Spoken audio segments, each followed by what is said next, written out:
This is video 5 of Ayn Rand's The Virtue of Selfishness, and I'll continue reading on. Psychologically, the choice to think or not is the choice to focus or not. Existentially, the choice to focus or not is the choice to be conscious or not.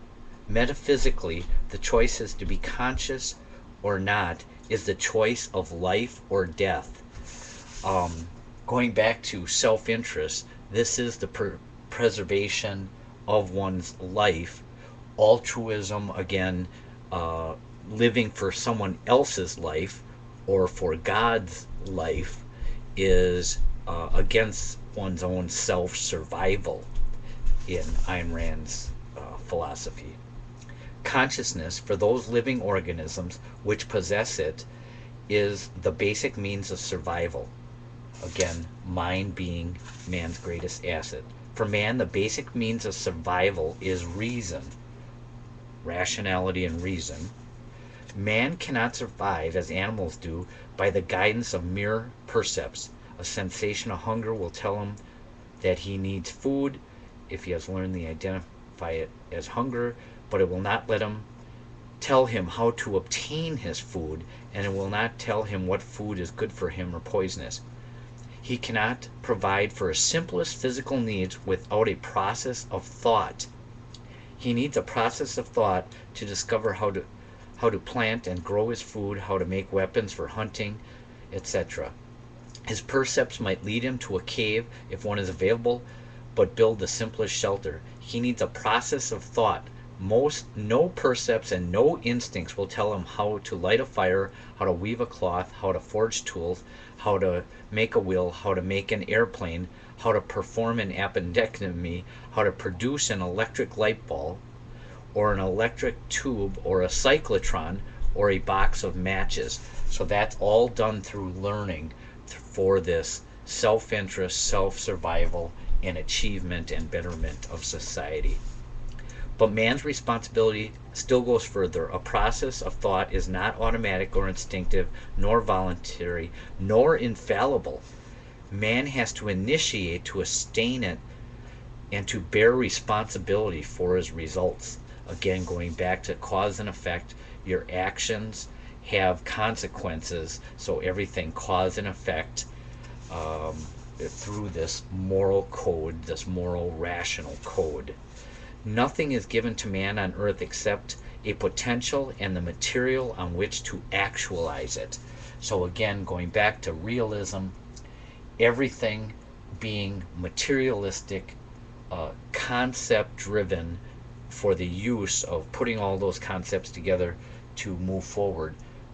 Even the mind, she believed, was material within the real world, brain waves being a material world, and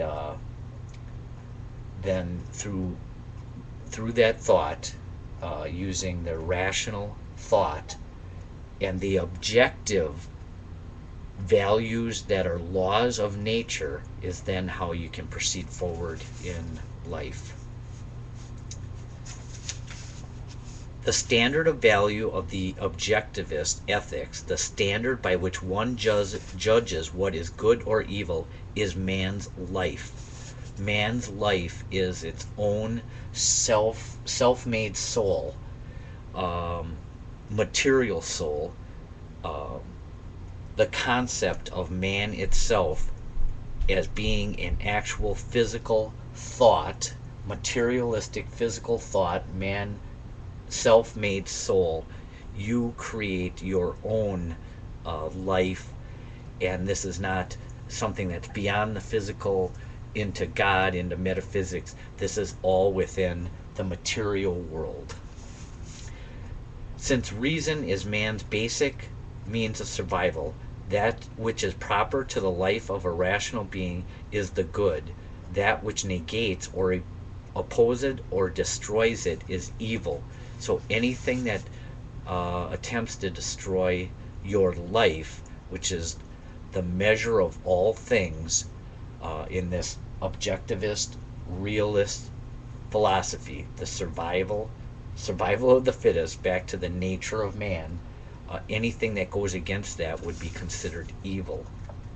Since everything man needs has to be discovered by his own mind and produced by his own effort, the two essentials of the method of survival proper to a rational being are thinking and productive work.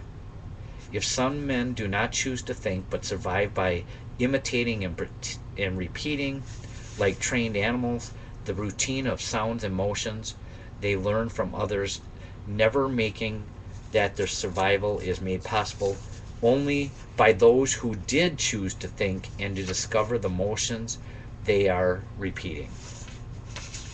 The objectivist ethics holds man's life as the standard of value, his own life as the ethical purpose of every individual man. A purpose-driven life, man's self-interest and ultimate happiness and achievement is the purpose of every individual's life. Productive work is the central purpose of a rational man's life, the central value that integrates and determines the hierarchy of all his other values. Reason is the source, the precondition of his productive work, pride as the result. Rationality is man's basic virtue, again going back to virtue and the moral code. The source of his is the source of all his other virtues. Man's basic vice, the source of all his evils, is the act of unfocusing his mind, the suspension of his consciousness, which is not blindness, but the refusal to see. Not ignorance, but the refusal to know.